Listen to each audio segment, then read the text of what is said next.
पुनर्विकसित Amrit Bharat station राष्ट्र को समर्पित, फतेहपुर में भव्य समारोह आयोजित। आखिर लिखना पड़ा के लिए रामदेव गुप्ता रिपोर्ट।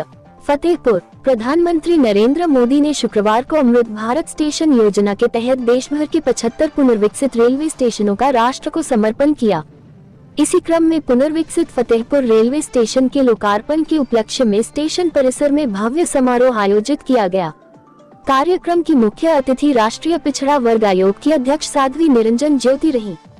दीप प्रज्वलन के साथ कार्यक्रम का शुभारंभ हुआ। साध्वी निरंजन ज्योति ने कहा कि वर्ष 2014 के बाद रेलवे सहित विभिन्न क्षेत्रों में अभूतपूर्व विकास हुआ है। उन्होंने कहा कि फतेहपुर रेलवे स्टेशन का नया स्वरूप यात्रियों को आधुनिक सुविधाएं उपलब्ध कराएगा और क्षेत्र के विकास को नई गति देगा। उन्होंने प्रधानमंत्री नरेंद्र मोदी और रेल मंत्री अश्विनी वैष्णव को इस उपलब्धि के लिए बधाई दी। मंडल रेल प्रबंधक प्रयागराज रजनीश अग्रवाल ने बताया कि फतेहपुर रेलवे स्टेशन का पुनर्विकास लगभग 38 करोड़ रुपए की लागत से किया गया है।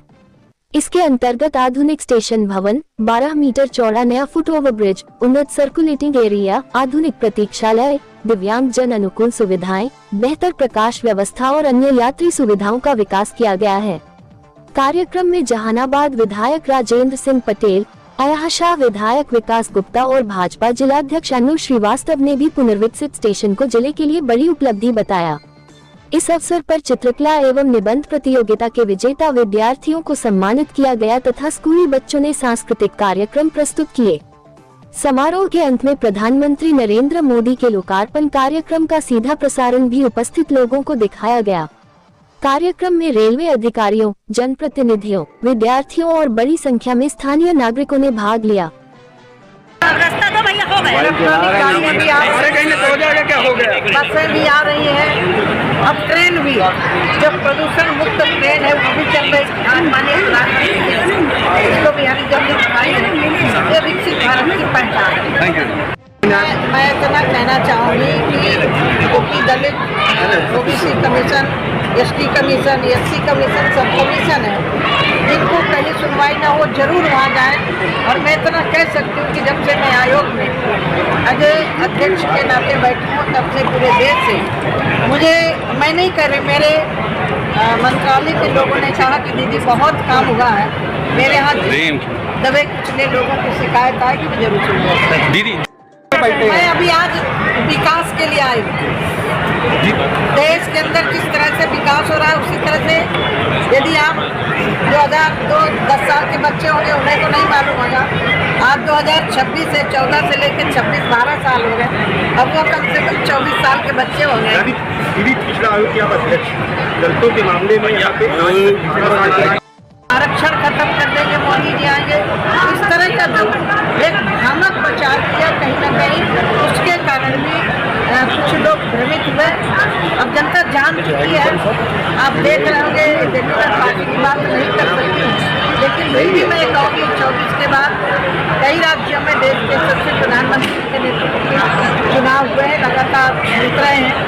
मैं इतने निवेदन करती हूँ कि भ्रमित होने के कारण कहीं न कहीं विकास की गति रुकती है। आप देख रहे होंगे कि जिले में 2014 के बाद से मैंने मंच से भी कहा कि मैंने 5 वादे किए थे, वो सारे के सारे 10 वर्षों में मैंने पूरे किए हैं। चाहे स्वास्थ्य का सेक्टर हो, शिक्षा का सेक्टर हो, रोड का हो, बिजली का हो, पानी का हो, और सबसे बड़ी सौगात मुझे लग रहा है कि फतेहपुर के लोग जो आने वाली पीढ़ी है उसको भी जरूर याद दिलाना चाहिए। इस जिले से माननीय प्रधानमंत्री जी बीपीसी की हुए थे, शिलान्यास किया था, इन्हीं कारणों बस नहीं कर पाए थे। अभी थोड़ी तकलीफ है, लेकिन फिर भी मैं आग्रह करती हूँ ये जो सिविल लाइन का काम चल रहा है बहुत बड़ा प्रोजेक्ट है, उसको कोई साधारण नहीं समझे। यह शहर की गंदगी, शहर का कीचड़ खत्म होने वाला है, लेकिन कुछ अच्छाई के लिए कुछ कठिनाइयाँ जरूर झेलनी पड़ती है। बरसात का सीजन है, फिर भी मैं आग्रह करती हूँ कि 2 साल के अंदर अंदर आपके सिविल लाइन करके कंप्लीट दीदी जैसे कि आ नहीं सकते थे, आप ये कह सकते हैं एक पहचान है।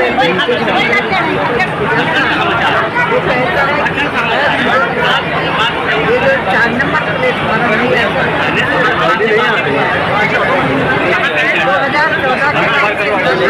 2014 के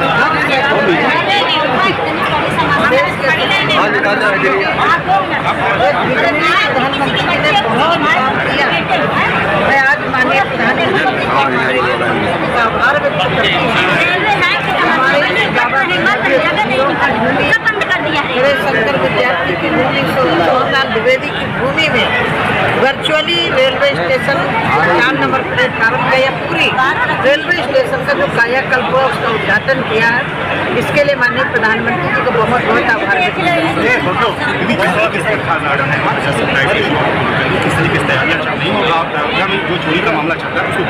देखिए, मैं तो इतना मानती हूँ कि जनता को विश्वास करना चाहिए।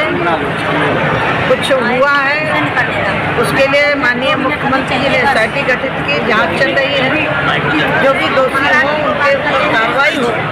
लेकिन मैं आस्थावान सभी नागरिकों से, सभी भक्तों से निवेदन करती हूँ कि कुछ लोगों के ऐसे नेतृत्व से आस्था को नहीं तोड़ना चाहिए। हमारी आस्था अडिग है, हमारी आस्था पर कोई चोट पहुँचाए उसके लिए सरकार ने कठोर कार्रवाई की है। आज क्योंकि मैं फतेहपुर में हूँ तो मुझे लग रहा है कि फतेहपुर की बात जरूर होनी चाहिए। 2014 में जब मैं यहाँ आई थी, फतेहपुर की पहचान मुझे लग रहा है कि बहुत कम लोग बोलते थे। फतेहपुर सीकरी जो आगरा के पास है, इस तरह के लोग सवाल खड़ा करते थे। लेकिन आज फतेहपुर एक अपनी पहचान बना चुका है।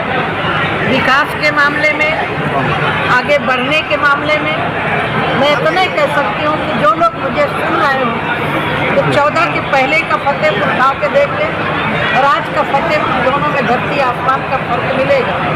यहाँ स्वास्थ्य के क्षेत्र में, आवागमन के क्षेत्र में, हर सेक्टर में केंद्र और प्रदेश की सरकार के नेतृत्व में मुझे करने का सौभाग्य प्राप्त हुआ है। और लगातार भले मेरा चुनाव नहीं हुआ लेकिन फिर भी मैं फतेहपुर के लगातार केंद्र में आयोग की अध्यक्ष होने के नाते देश का काम करना होता। लेकिन मेरे लिए फतेहपुर पहले जैसे था वैसे अभी। जैसा कि आज